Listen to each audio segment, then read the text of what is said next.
experts say Clarence Thomas is being sponsored by billionaires, and that's bribery. We're getting the whole story now. ProPublica has laid this out, the latest legal bombshell, this just mind-boggling story of how back in the day, this was in late 1999, early 2000, Clarence Thomas was on some junket someplace with a bunch of Republicans, a resort down in the Virgin Islands, I believe it was. And he flew home with U.S. Congressman Cliff Stearns, Republican from Florida, and said, you know, if you guys don't raise my salary, I'm going to leave the Supreme Court, and others may go with me. We don't know who he was talking about, but, you know, that was the threat. So Cliff Stearns rushes to, writes Thomas a letter saying, as we agreed, it is worth a lot to Americans to have the Constitution properly interpreted. We must have the proper incentives here, too. In other words, okay, we're going to get you some money, Clarence. Don't worry. Don't leave. Don't go off to the corporate world. We need a right-winger like you. And keep in mind, this was in late 1999, early 2000.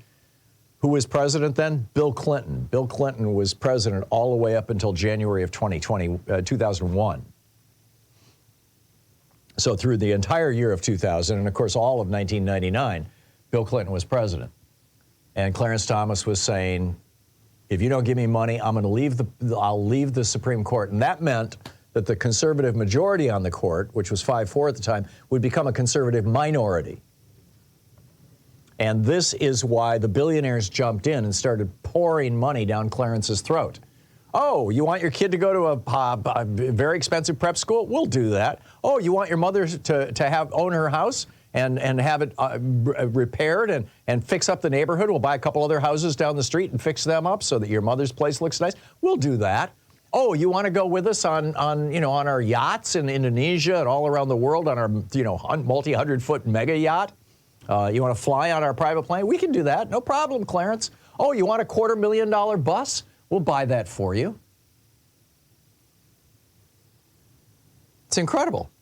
In fact, people are saying it's bribery. I would say it was blackmail or extortion. Clarence Thomas was basically saying, if you don't give me money, I'm going to make a decision that will flip this court to the left.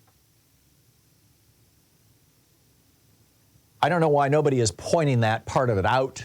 Just line it up with the Clinton presidency, and suddenly it makes perfect sense. This is a big deal. And it's all about partisan control of the Supreme Court.